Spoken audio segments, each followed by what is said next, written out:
everyone and welcome. My name is Myra Baiti for BBTV and we're sitting down with the founder of Big Blue TV, Datuk Samsu Baharin Ismail, to discuss how the VTL, or also known as the Vaccinated Travel Lane, will impact the tourism and taxi industry in Malaysia. So our guest today, Datuk Sham, is here with us, sitting right next to me. How are you feeling, Datuk Sham? Okay, thank you, Myra.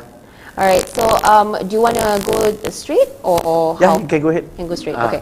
So regarding the VTL, so right now the VTL is a vaccinated travel lane, and it basically means that you can travel from right now from Johor to KL without any quarantine specifications. From Johor to KL or from Singapore to Johor? From Johor to KL and Sorry, thank you so much. Yeah. From Johor, from Singapore to Johor, as well as from Johor to Singapore. Okay. So you can travel between these two countries without paying any quarantine fees or without having those 14 days of quarantine. And they will start to open on November 29th. Okay. Yes. So right now you have about 3 bus terminals that are official bus terminals for the VTL. We have one in Johor, which is the Larkin Central Bus Terminal, and then we have 2 bus terminals that are approved, which is the Queen Street Terminal in Singapore and the Woodlands Temporary Bus Interchange in Singapore. As for airfare, which also opens on November 29th, we have Kuala Lumpur International Airport as well as Singapore's Changi Airport. So what we have so far is that one thing is sure is that the adults who come must be fully vaccinated, but they also allow children below the age of 12 to come as long as they have an adult that is also fully vaccinated. Okay.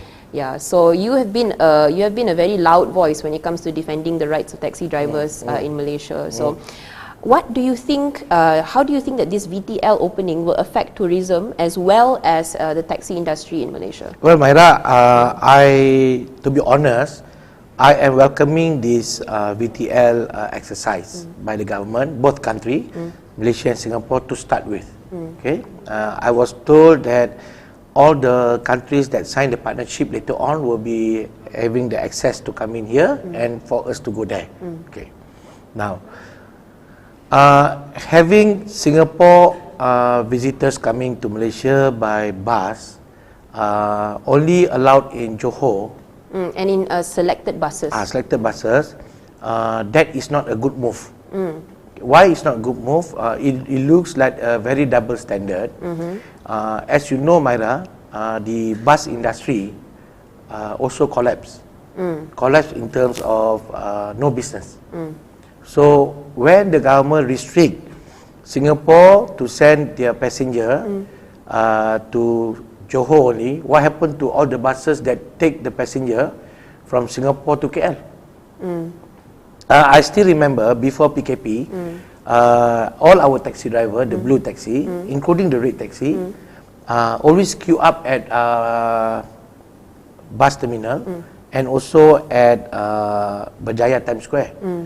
Why? Because there is a bus coming from Singapore straight to Berjaya Times Square.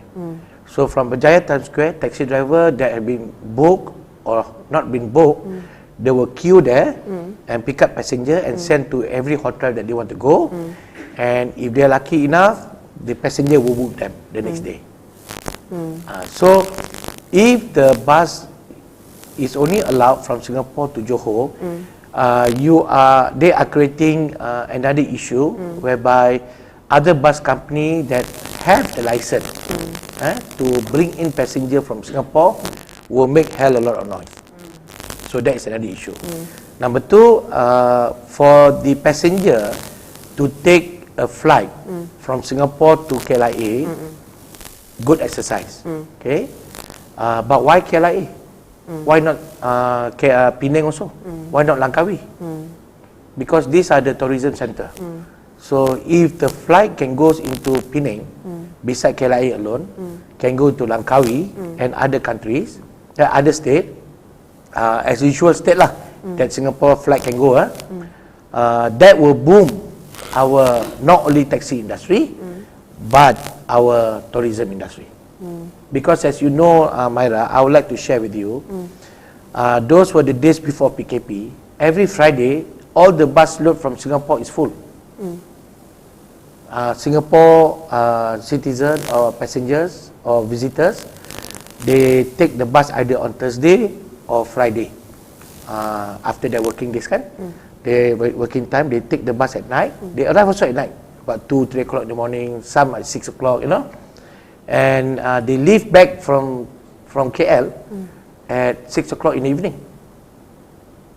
They come here, they go shopping at Malaysia, India, you know. They go clubbing, they go sightseeing, and many things they do. So I still remember during that time, before PKP starts or before this COVID-19 starts, our Twin Tower KLCC, I can say, is full of Singaporean. If there is other country is not on holiday, Singaporean is every week. Berjaya Times Square also every week. All the hotel is almost full. Especially hotel in KL. So, moving forward to allow bus from Singapore to go Johor is not brilliant. So, they must allow bus to go Johor, bus to go KL, bus to go Penang. Because these are the normal route that they allow. But you, as you said just now, they appoint certain terminal. So, at every state, do the same lah. Maybe they can do at certain terminal also. It's the same. But allow them to go out to Johor, to KL, to Penang. Or maybe to Langkawi, to Kuala Kedah. Do you think that perhaps, I hear you, Dato', I think that is a very reasonable question to ask. However, in the midst of the pandemic, right, the news of the new variants coming to Malaysia, right, a lot of countries are very, wary to open up their borders. But with the VTL, you do not have to quarantine that 14 days. Yes. So, even with the vaccinations, there's no guarantee that you're not a carrier of the virus. So if we were to open it up, right, from, let's say, to increase the amount of terminals, right, from Johor, instead of from Singapore to Johor, extend it to Singapore to all of the other tourism areas, do you think that that would be wise in terms of health and public safety? I don't think so. Because you see, when they come to Johor, they go for shopping. They come to KL, they go for shopping. Or whoever that comes to KL or Johor or for Malaysia to go for business, sometimes day trip, sometimes 2 days, 2 nights. It depends, you know. So I don't think so. That will be the main factor not to allow. Because, Myra, today you got 2 vaccination. Okay, you still go to shopping mall. So what is the difference?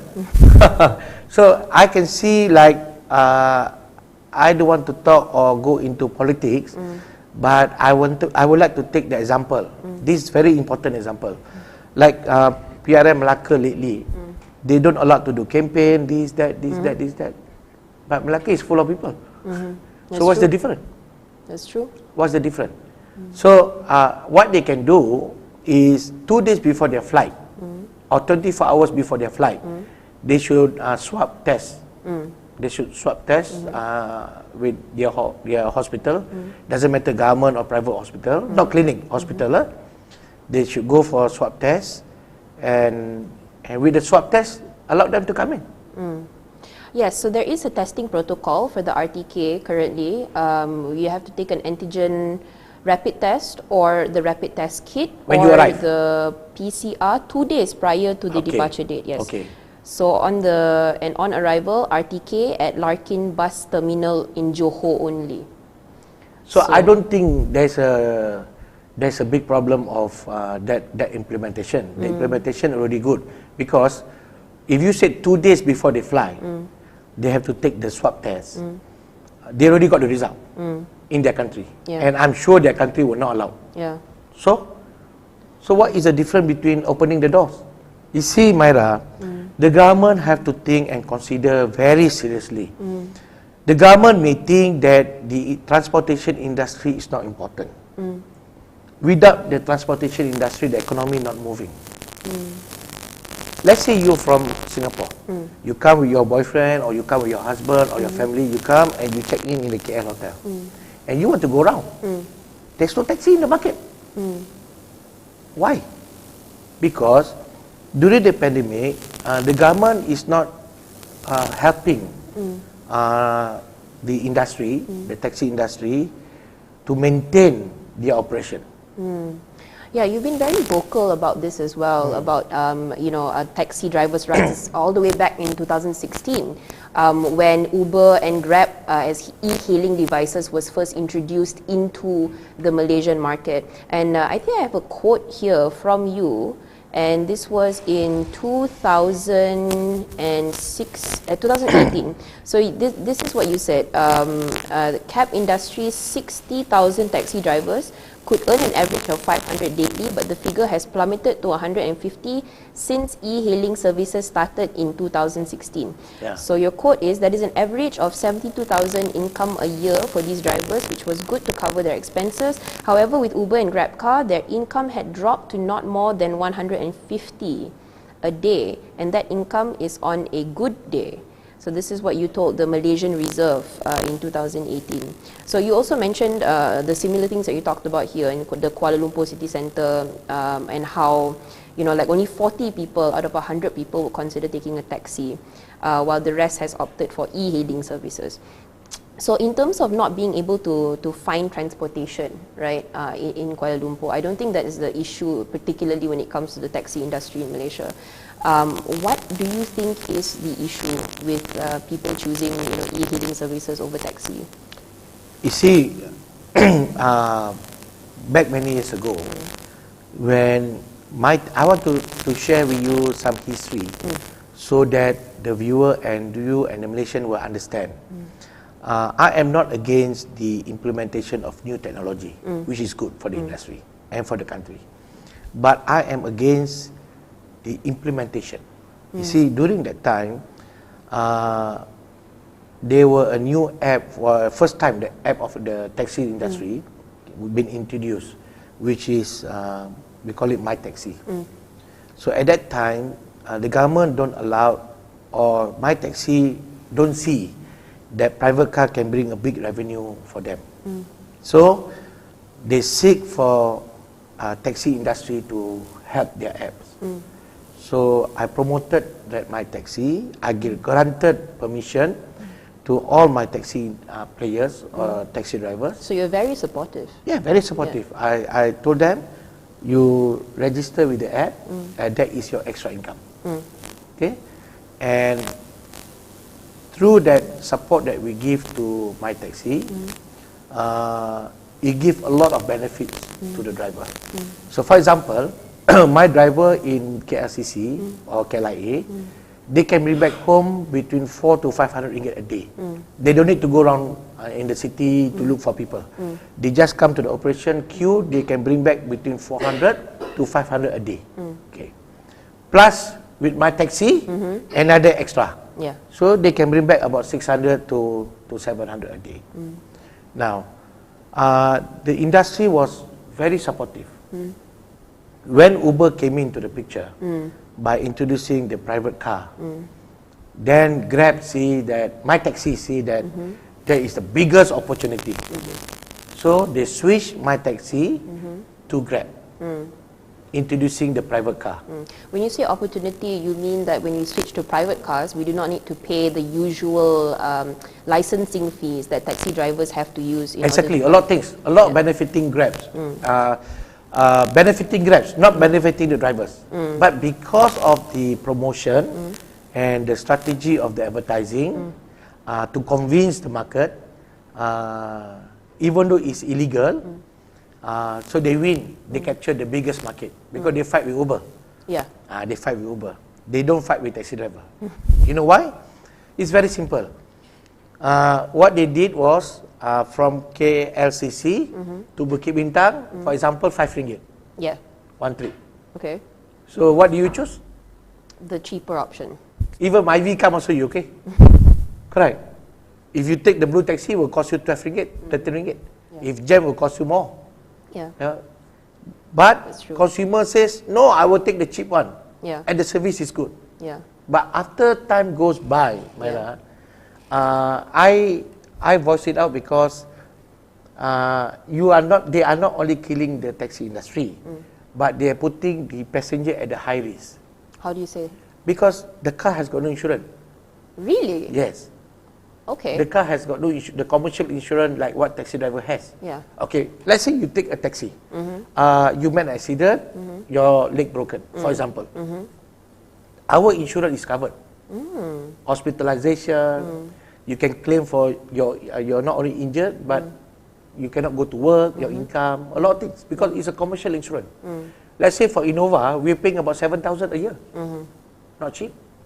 So like Grab car. This is per car, is it? Per car. Per car. So like Grab car at that time, you don't pay anything except your private license, except your private road tax and your private insurance, which doesn't cover you. Yeah. Yes. So every time there is an accident, Yes. the driver will make a police report, says he's taking his friend. You understand? Okay. Yeah. So many accidents happen. Okay. So what happened to that? Yeah. So even though the real thing already happened, Yeah. but the consumer don't care. Yeah. So in the beginning, it's consumer centric, but it does not benefit the drivers themselves. Is that what you're saying? Not only that, it doesn't also benefit the passenger.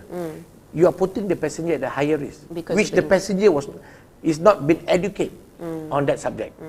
To them, another taxi service alternative, cheaper.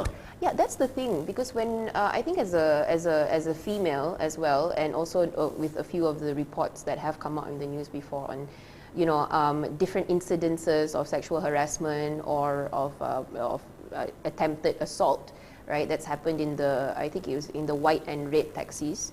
A lot of female consumers do not feel safe going into taxi drivers. There was a lot of articles that came out, and it was one of the selling points for Grab and Uber when they first started. We are safe.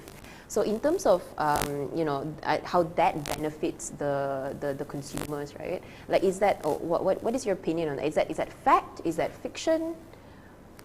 It's not fiction. It's a fact. It's a fact. I received so many calls. Because they thought that these drivers are under KLCC management, which is under Big Blue. They thought, So when they call, even the police call us and check about this taxi. I said, this is not our taxi. This is not our taxi, and they are not taxi. Some driver, some passenger from Petronas, for example, ladies, they sit in the car with a short pants, short skirts. This driver look into all these illegal activities. All this been complained, but the government at that time part. They didn't want to listen. What do you mean?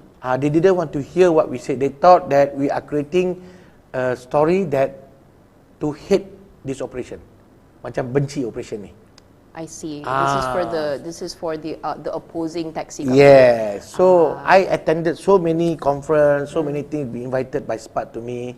But when I voiced it out, the pro and the con, in front of people in the hall, they agreed, but behind they didn't do it. I see. So that is why if you study whatever I have spoke about, I have accused a lot of things about SPAT, a lot of things. It's not because I hate them. No. It's because the decision that they make to regulate this industry was not proper. Enforced. Yeah, properly. was not enforced. Right. So that means the issue, there is a safety issue when it comes to certain taxis and the safety of women. Of course, I didn't say that the taxi industry is 100% clean. There's some issue also, but you are protected. The data, let's say you take a taxi from KLCC, the driver cannot run away.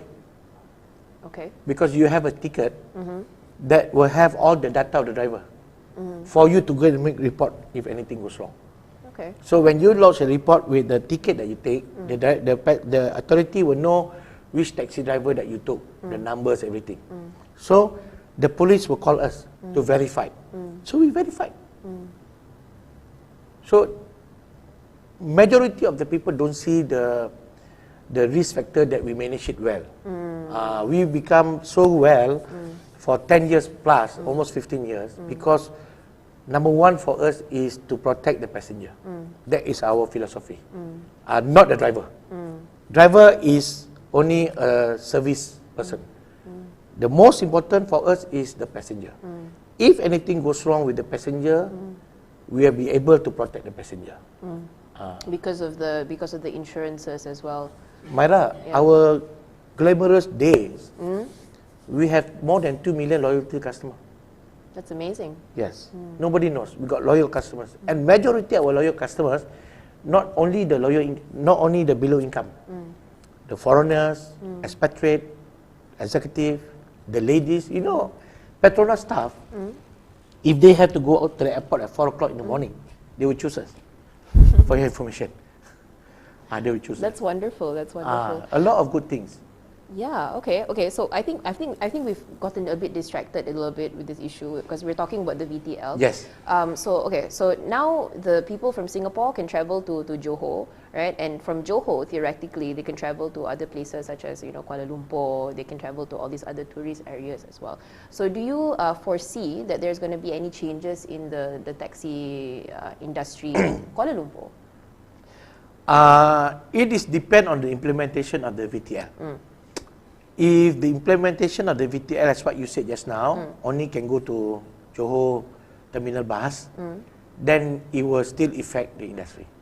I see. So it's not fully opened up. Exactly. Yeah. But I mean, these are, compared to before, right? Compared to before when, we were stuck behind walls and then, even in order to, if you're working in Singapore, you would have to go back to Singapore and then, quarantine there for 2 weeks and pay. And then, if you come here, before in the beginning, it was paid. But then after a while, you have to fork out your own money in order to pay for the quarantine. Now it's much easier for people from Singapore as well as from Johor to come to that barrier has now been removed. So definitely, even though it's limited to just Johor and Singapore, but there must be some bleed out of those tourists, to other tourist centers, right? So in terms of that, there must be some improvement, or why would you say that it doesn't make much of a difference? That much because of the implementation. It's all go back to the SOP. SOP says Singapore bus can only drop in Lakan Terminal, for example. That's it. From Lakan Terminal, how they go? So what is their objective? Is it the objective is to allow Singaporean to come to Johor to do some marketing stuff? I mean, macam dulu kan, last time Johor would drive to, Singapore would drive to Johor weekend, they go to hypermarket, everything and bring back home, Is that is the mission? Or what? So there is two objectives that we got to see by the government. The government wants them to boost up Johor market back like normal, whereby Singapore can come. Are they allowing the car to drive in? No. Only the bus? For VTL, it's bus and airlines. Okay. So let's say bus. Are they allowing the Singaporean to come to Johor to shop hypermarket? Probably yes. Cannot. Why? Because if everybody take bus to buy hypermarket product to bring back or stuff to bring back, it's not enough space. Okay. Well, I guess that's something that the passenger probably has to manage. I know passenger has to manage. The bus also cannot manage. Yeah. No, that because there will be a lot of buying. Because if you study back last time, Myra, when they come into Singapore with NPV. Yes, sometimes so bring back. They'll come do shopping together, and then not only that. Sometimes they come with the bus or they come with the train. They shop and then they ask our MPV to send back. Oh, because they buy a lot of stuff for 1 month or for 2 weeks or 1 week. Okay. A lot. Okay. So, if that is the objective of the government, Malaysian government, to allow them to come and shop, I think it's not a brilliant idea. Well, I do have a quote here by Johor. Wait. This is Datuk Muhammad Izhar Ahmad, right? So at the Johor's land border opening, he did say that VTL is a good and positive sign that the border will reopen in stages soon. So I guess eventually, as we move forward, the borders will probably be, a bit more porous, right, letting more people in and out. So that's probably going to be a good thing, right? Myra, we have to take some country as our learning stage or example how we want to implement the opening of the borders. Let's take a look at London. People can go and watch football at the stadium. Yeah. By not wearing masks. So Yes. I don't understand. The government is asking second dose to be taken, and all the citizens have taken. Then the government want to impose the third dose, the booster. And yet the government is controlling the opening of the gateway. So it's almost like selective SOPs, is it? Not only that, but the government, to me, my view, I feel that the government himself, they themselves don't have confidence with the vaccine program. Oh, I mean, I don't know. I don't know, Dato. I mean, they seem pretty confident, you know. They're so confident with it that they're offering booster shots for free. So They are forcing now. People doesn't want to take. But beside the booster, Myra, they already forced the citizen to take 2 doses. All of us have taken the 2 doses. So why are we so scared to open our doors, our gate? No, we can open the gate by selected country. I don't mind. For example, if you said Africa cannot come because high, you know, Yeah. a certain country cannot come because high. I understand. yeah. But Singapore is well controlled. So why not open it all up? Exactly. Yeah. I think probably that's the plan, you know. Perhaps when they, I cannot propose or suppose what the government is doing, but I mean, if I were to open up borders in the beginning, considering people are still scared, especially with the news of the variant, right, I would open it up in sections and hopefully opening up total. Because the government has already announced that they're going to, you know, the opening of the borders with Singapore, and we already know that they have plans to open a VTL with Indonesia, and while after focusing on this, they might open it up to other countries in the, Myra. yeah. By Singapore opening VTL with us, they are controlling the coming in, going out, things like that. When their vaccination program in their country are very well managed. Singapore, Indonesia is not well managed. Maybe that's why we don't know yet when the VTL is going to open. I know, but I'm trying to give an example. Comparing to Singapore, VTL, Indonesia are more high risk. You know, not because of the program. They got more than 200, 300 million citizens. They are very wide to their program, even though it's aggressive, but they still have not come to the reach of 95%. Neither has Malaysia. Yes. So Singapore is a good test. I welcome the VTL, but open up. Yeah. But remember, Myra, my speculation, Singapore Chinese will not be our main passenger or main tourist to come here. I see. Why would you say? Why do you think so? Singapore, the Chinese, even in Malaysia itself, Chinese are very concerned about their health. They are very worried about this COVID, so they will not come out.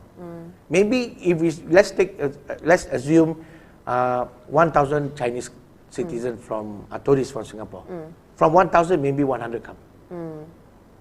Well, perhaps there is some truth in that, as if you look at one of the temporary, one of the bus stations set up in Singapore, it is set up in Woodlands, which is famously known as an area that has a high volume of Malays that stay there. Yeah. So there could be some truth in that. But I don't know if there's a truth in, you know, in terms of being scared of COVID-19, right? Whether there is a racial difference in terms of, you know, the Chinese are very health concerned. They are good investors. They are good tourists. But they also worried about health. They're very, very, they're really concerned about their health. So I don't see there's a lot of spending power from Chinese coming to Malaysia. But for the Malay and other races, I can see. European, white, that stays in Singapore, I can see. Is that why you say that the taxi industry might not change that much? Is your demographic for taxis usually more Chinese people? Or? No, demographic for the taxi is mixed. Chinese, Malay, Indian, foreigners. But the Chinese, even in Malaysia, if you go to KLCC now, today, Saturday, it's not much Chinese. It's just next door. It's not much Chinese. It's not much Chinese. There is, but not much. They are very concerned. Okay. So, so actually talking about this question again, because I did ask, because we did talk about it a little bit earlier, but I want to circle back to it again. It's this question, right? Like we talked about why some people might want to choose a cheaper option, right? Okay. And we talked a little bit about the safety options. Okay. Are there any other reasons why you think that Malaysians would prefer e-hailing systems over taxis? And please, if you have any more myths that you like to bust, I welcome you to bust those myths now. Actually, about the e-hailing system, Myra, it's nothing great. After quite some time, we also have the apps, but we didn't push hard. What's the name of the app? Big Blue? Big Blue TV. No, Big Blue Right. Big Blue? Big Blue Right. Big Blue Right. Or Big Blue Customer. Big Blue Customer. Okay. These are two apps, is it? Yes. Okay. What do they do, these two apps? You can call for the taxi. Not only that, they can be your personal shopper. Oh, really? Yes. So there's grocery as well? Yes. What we do normally, from the first PKP, our passengers will call us, they give the list. Okay. They give the list, please help us to go and buy. Oh, so it's more personalized like Exactly. that. Okay. So we have all that. But we didn't push hard. Why we didn't push hard? We were frustrated with the government. I see. Let's talk a little bit about more about that. So, pushing for the marketing of the application, right? So instead of doing that, you were busy pushing the government to pass certain regulations, Yes. right? Can we talk a little bit more about that? Like, what are those regulations? Okay. What are those regulations? Regulation between the taxi and the e-hailing. Until today, I still not satisfied with the implementation of the regulation by the government during the Pakatan Harapan time towards the e-hailing driver or industry. What specifically? Okay. Yeah. What I was voicing out before approval or before the Pakatan Harapan took over the government, my voice out was this, my concern. I'm saying e-hailing drivers are mainly a taxi driver. They just put an icon or a subject called e-hailing because of the app. You're talking about in the My Taxi days, right? Before we switch no, to private cars. My Taxi Days is one thing. Yes, from My Taxi Days they switch, okay? Yeah. Because the app is only an app Yeah. to help you as a consumer Yeah. to make it easy for you to book the taxi. Yeah. That's all. Okay. But what comes to pick you up has to be a legalized taxi. Cannot be a private car without a legalized regulation. So what happened was, I told the government, either they dissolve the e-hailing, the private car, okay, or they legalize it. So when they legalize it, they must legalize as same as taxi industry. As simple as that. What are those regulations for the taxi industry, Okay, for those that don't know in the audience? Okay, number one is about the license to drive taxi. Okay. Okay, that is what we call kad memandu. So taxi driver has kad pemandu, and they pay, if I'm not mistaken, 10 ringgit or 50 ringgit a year. Oh, okay. That's all. Yeah. Okay. But in order to get the kad pemandu, your car must be certified by JPJ, must be approved by Puspacom, and then you must have a commercial insurance, and you must have a commercial road tax. Okay. Okay. Then all this you complete, then you can have the kad pemandu and you can drive. Okay. Okay. But the problem now with e-hailing, they have to drive their own car. After we make so much noise, now they say insurance company can give e-hailing insurance because they have discussed with the insurance company. So how the insurance company works is very simple. When you on the app for your services, the insurance works. When you off the app, the insurance don't work. Oh, I see. Is it ridiculous?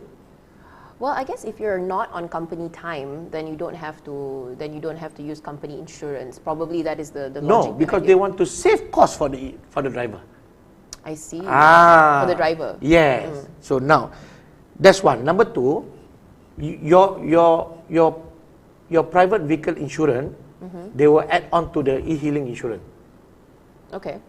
So that is not brilliant. Why? Because you are politicking the industry. At that time, we were fighting against the Barisan National Government because politicking the e-hailing industry. You know, they are supporting, they got no license, but they still allow them to operate. So it's political motivated, you know, to help the drivers to go on. Okay. By giving reason, this gig economy will help the driver to earn extra income, which is good. I didn't against that. I against about the implementation So Pakatan Harapan promise to implement accordingly, or to demolish the operation of Grab during the campaign. But when they took over, they didn't do it. I see. Why the taxi industry was so upset is because of the pricing. You kill the industry by giving a low price without following the meter regulation. But we have to follow the meter regulation, we have to pay commercial insurance, everything we have to do it. Yeah. And the best part, if we don't do it, we got caught and semua kereta-kereta kena tarik. Meanwhile, Grab and Uber driver gets to enjoy the market. I see. So you put yourself that situation. You see how it's not about we against the government. We no. Even today, we wrote a letter to the Prime Minister. Today? No, not today. Last a couple of months ago. Okay. We wrote a letter to Prime Minister, telling the Prime Minister how to resolve the industry of taxi during the PKP. Okay. Because the industry already dead. Yeah. Right? Yeah. Dead. So we received a good response from the government and from MOT. But the response was like, you can do it yourself lah. It's like this. Oh. When we give the suggestion how to revise the industry, how to help the B40, majority of the driver, 100% are B40.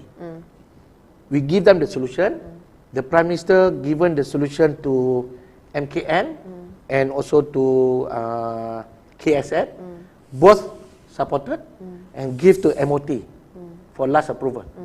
So MOT approved with the condition. They said it's not going to be their initiative. We're going to talk ourselves to all the ministry. So it's kind of like, I'm going to, I give you this document to tell you that we support you, but all of the legwork you have to do yourself. Go and talk to everybody. Never mind, we accept that. Yeah. So for example, YB Rina, okay, during the PKP, she got to send bakul makanan kepada all the people that needed. And we found that Kementerian Kebajikan has failed to deliver on time. They deliver, but it's late. So that's where we come out with the solution. So drivers are not doing anything, cars are not doing anything. You give us a contract for us to engage back all the drivers in the market, and they will distribute all the houses fast. Yeah, that seems like a really good business deal. Yes. You know what YB Rina did? What? He chucked our letter in the rubbish bin. How? Oh, With why? all the attachment of Prime Minister, KSN, MKN, MOT approval, they chuck our letter into the rubbish bin because we are not the crony of her. So at Spicy words are thrown. Yeah, Myra, at that time, it is not about crony or what. At that time, it's about to help two person, which is the taxi driver who don't have income, and for get them on the road to move on with their job. That's what they want. They don't want. You see, the government give them 500 ringgit, 600 ringgit for one time. You think how long the money can last? Not very long. So what, are you giving the money for voting you or what? No, they want the job. Of course, they say thank you for 500 ringgit. But the 500 ringgit can finish in one day. That's interesting because when we were on ground in Malacca as well, that seems to be a tactic that is constantly used, right? So if they have an issue with the fishermen, right, what they do is they give you a settlement amount, which is looks like a big amount, but then you kind of then you lose your ability to continue fishing. So it's something that seems to be a trend, right? But the question is like, why then would you, as a person, right? Why would you then take it as opposed to fighting for your ability to continuously do the Myra, the job? people that receive the money, for example, like the taxi industry, as I mentioned to you, they got no job, they got nothing now. What choice do they have? Yeah. They are pushing for us to give them job, but the government is not giving. The government has given the letter, but the rest of the ministry or the ministers, they do not entertain. Well, it stands to reason, right? Why the question would be then why don't the taxi drivers then start to move towards the e-hailing businesses? The passengers are not taking e-hailing. You know what? Meaning as taxi driver, you don't be a taxi driver anymore. You switch to Grab, or you switch to Grab as a driver. Grab is falling down also.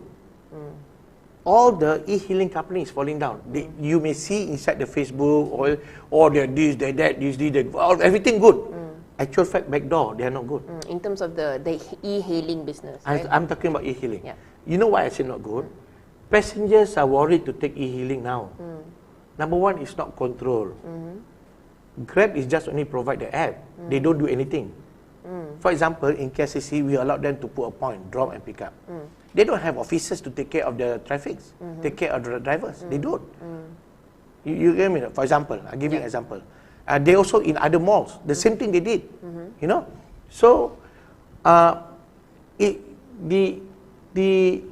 difference between Grab and taxi industry or us are very far different.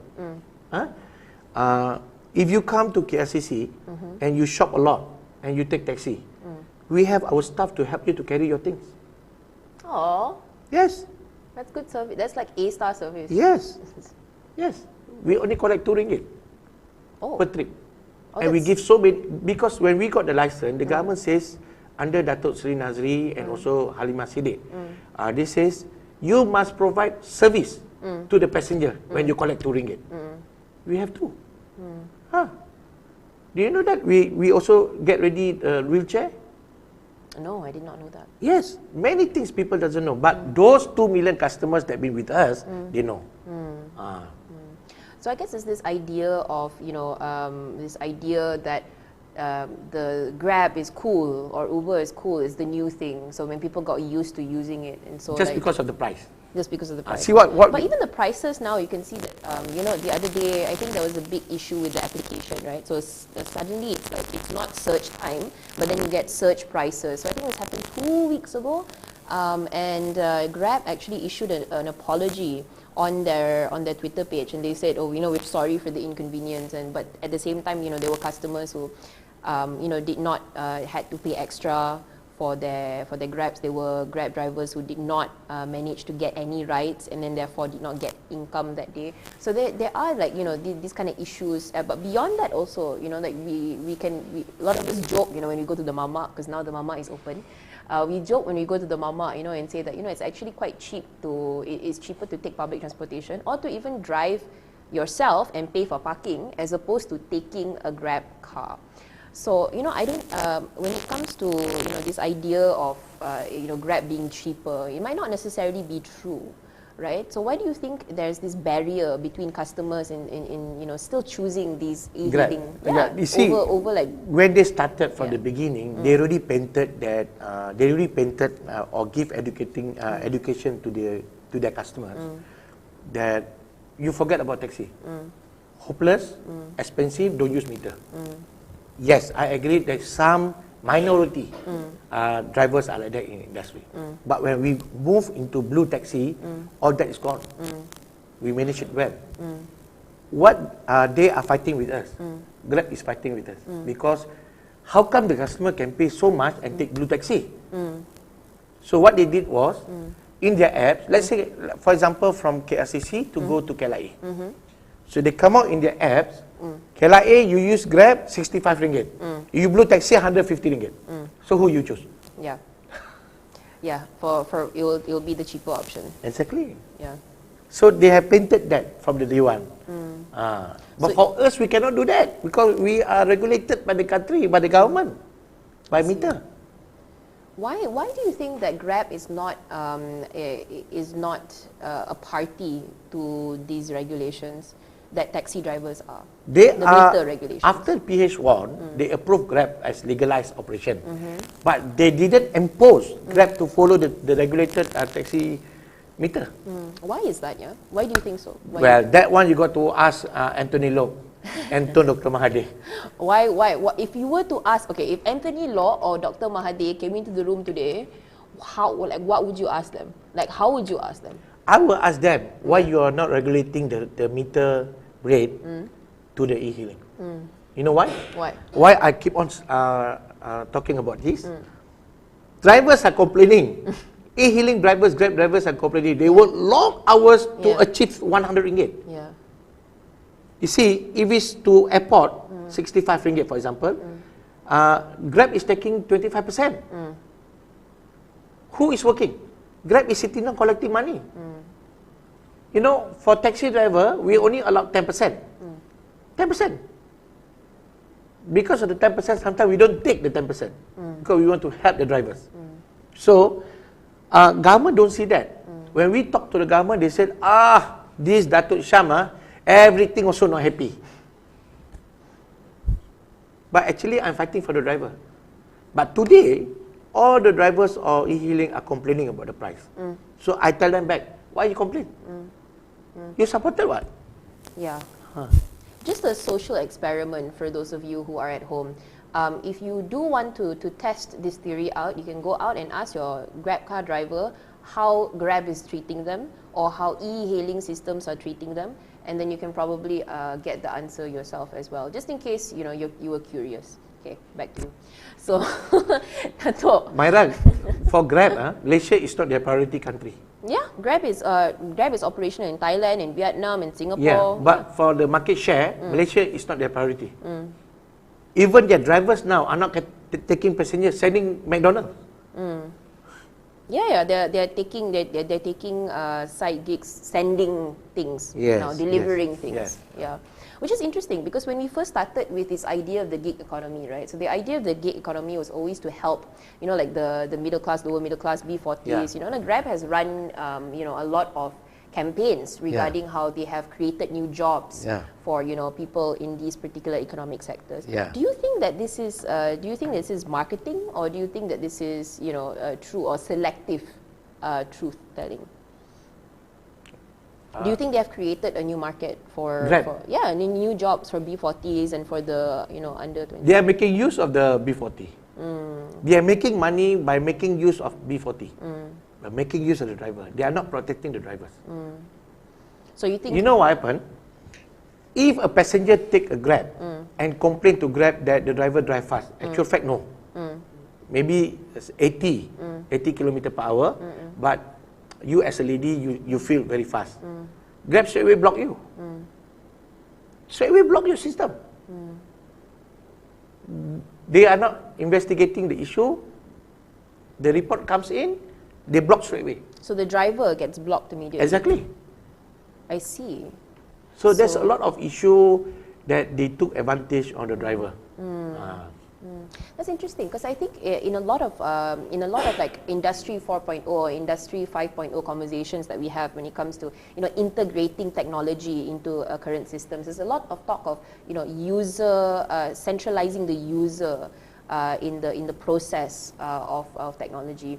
But we often don't hear, stories like this on the other end of it, right? What happens to the service providers? What happens to the drivers? What happens to those individuals in the gig economy, right? So when you are, putting the customer in the center, right? For example, if the customer complains, as you mentioned earlier, it sounds like a really nice thing, but then when you look at the back of it in terms of the penalty for the people who are driving and for the people who are, doing these jobs, it does seem a little harsh. Yeah. They even worse than the government. That's interesting because if you are working with a company, right? Like for example, you're in a taxi world, right? How do you, if you had a complaint, right? Like what is the procedure, let's say, to fire a taxi driver? Like, we don't fire straight away. We don't block. Right. There are usually regulations, right? No, we got our legal team. They will investigate. They will take the report from the passenger. And we will take a report from the driver. From there, we do comparison. Yeah, no, but also a second part of it, right? So in terms of, let's say, firing an individual, in your contract that you sign, you can stipulate that usually it takes like maybe 1 day or at least 2 days, right? They don't usually fire you on the spot, right? In terms of at least salary, in terms of giving you the salary. But this is interesting that you can get blocked off immediately from the but Grab should not do that. But Grab should investigate, take the complaint and investigate. Yeah, because it cuts your opportunity for income as well. Exactly. Because remember, Grab must remember, without these drivers, they cannot survive what they are today. So when there is a complaint, you are against the driver, even though the complaint is not genuine. Okay. Thank you so much for that. I think it was really nice to hear your insights, these insights regarding the taxi industry. That was very fascinating. I guess we can go back to the VTL issue, right? So let's say this is the first level of travel between Singapore and Johor. Then it's expanded to Indonesia as well, and the government has said that they are indicated that they're going to focus on these two countries maybe before opening it up to the other nations under the ASEM. So ASEM is the Asian European Political Dialogue, right? There are 53 partners, right, in this political dialogue, and it's the members of it spans in 51 countries and 2 regional organizations. So a lot of the members of ASEM, right, is of course we know Singapore and Indonesia are, but also nearby countries is India, Brunei Darussalam, Myanmar, Philippines, Thailand, Vietnam, Australia, and other Asian countries. So potentially we could slowly open up to these other countries as well. So moving forward, right, in terms of like just traveling between different areas, are there like any particular things that you think that people should have in mind when the VTL is opening in terms of transportation? Okay. I hope whatever I'm going to give a suggestion on this question, please. The public and the e-hailing drivers will not be offended and will not be upset. Now, if the government can give SOP from Singapore to Johor to take a bus only 1 terminal or 2 terminal or 3 terminal, the government should shut down all the e-hailing drivers. Wow. The government should shut down all the e-hailing operators. Wow. Why? Why? Because the government cannot control the SOP of the drivers. Even the operator, the Grab itself, they cannot control. Okay. They cannot control all those thousands and thousand drivers that they have. Yeah. So what happened was, that I want to suggest, shut down all the e-hailing operation, the drivers. The company also you shut down. Okay? Shut down in terms of don't allow any more drivers to operate under private cars with e-hailing. What the government should do, convert them into one operation, which is taxi. Convert everything into taxi, so the government can control very easy one operation, which is everybody transport under one industry, which is taxi. Okay, and the taxi can use the app. Right? The taxi can use the app. Okay, but in order to use the app, all those drivers must have standard operation lah, doors taken, things like that lah. So with that, the government can control only one channel. Currently, so many channels. The government has got not enough enforcement. So too many channels. The government have to think about Grab. The government have to think about new in-driver. The government got to think about My Car. The government got to think about Big Blue. A lot. So too many channels.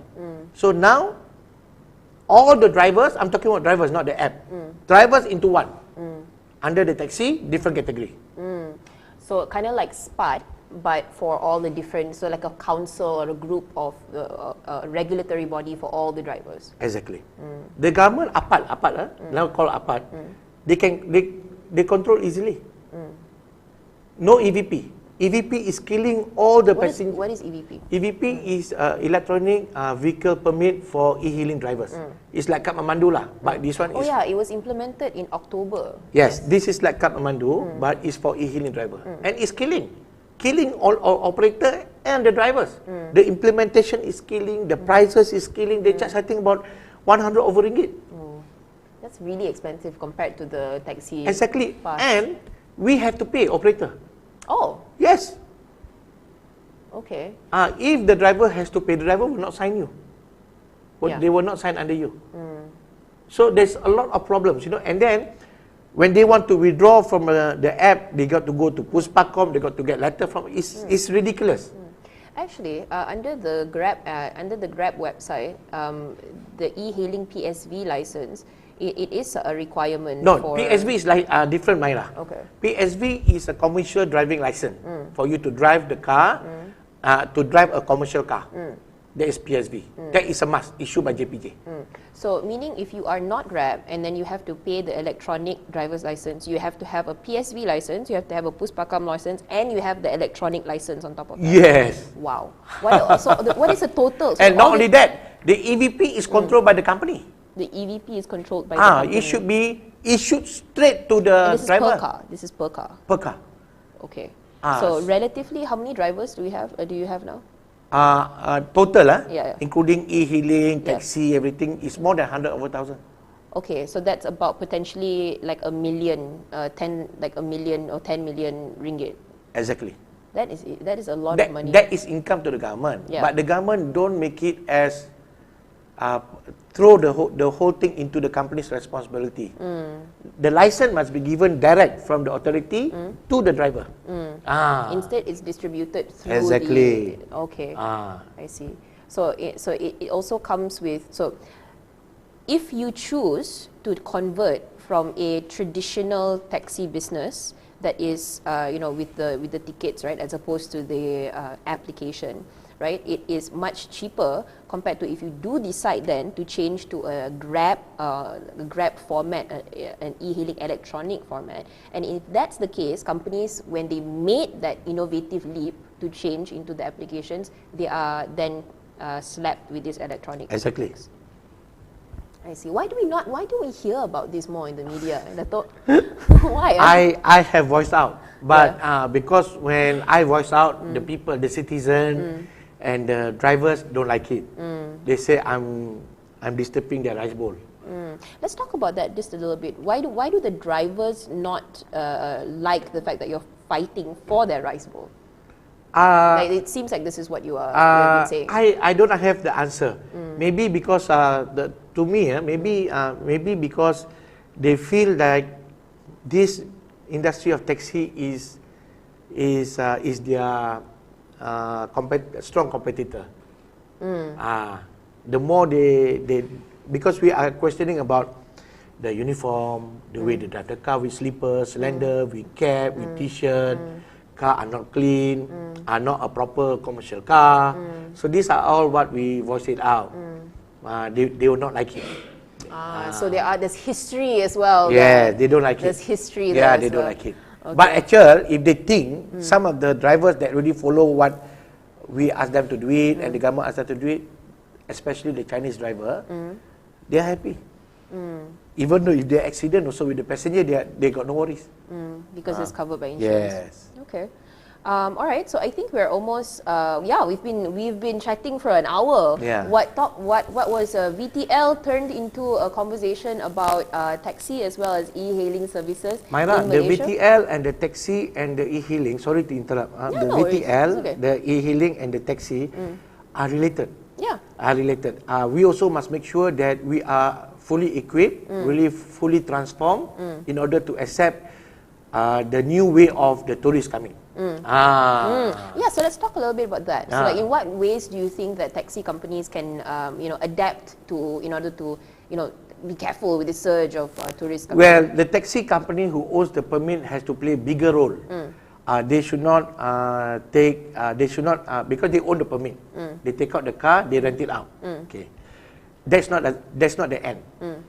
In the ACTA or in the law, anything goes wrong with the driver that they did wrong when they drive that taxi is the responsibility of the permit owner. So they have to play their role. They have to play their role to be more putting more effort on the enforcement so that the drivers are disciplined, are sanitized. The car must be clean all the time. All the old junk car must remove from the market. All that. So then the industry will come back. Then the Singaporean, Indonesian, everywhere they come to us. They got a good car, good service, driver with perfume. You understand what I mean? Yes. And then you limit the driver's working hours. Because if you don't limit the working hours, the driver will sleep at the roadside, will sleep at the malls, will sleep everywhere because they want to wait for the customer. So if you limit their working time, make sure they go back sleep well, and they dress up well, I think the industry will be very, very well received by all kind of people that comes to Malaysia or in Malaysia. Okay, so just to recap, make sure that your permits are up to date. Make sure that you have operating cars. Yes. Right. Make sure that you have SOPs in place for the potential increase in tourists. Yeah. And the last one was perfume in the car. Perfume, perfume on the body and the car. Perfume in the body and the car. Make sure it's clean. Make sure it's not a junk car. Okay. Anyway, thank you so much, Dato', for coming to today and giving us all these insights, on the taxi industry, and I think busting quite a lot of myths surrounding e-hailing and taxi, also being a voice for the taxi drivers in Malaysia. And for those of you in the audience, just let us know what you thought about this conversation. If you have any questions for Dato' Sham, you can put it in the comment section below and we can get back to you as well, Dato' Sham. Is that okay? No problem, anytime. All right. It is time for me to start to voice back, and we want the government to listen, and we want to transform. We don't want politics, we want to transform. Why we want to transform? We want the passengers, we want the drivers to start working, not staying at home. We want them to start working, earn a income for their family. At the same time, we want the passenger to be feeling safe when you are in the car. All right, thank you so much, Dato'. And that was How Will VTL Impact the Taxi Industry in Malaysia? A conversation with Dato' Sham. I am Myra Baiti for BBTV, and stay tuned with us and subscribe to us on Facebook and YouTube for more content like this and more. My name is Myra, once again, my name is Myra Baiti. This is Dato' Sham, and I am with BBTV. See you all next time. Thank you. Assalamualaikum.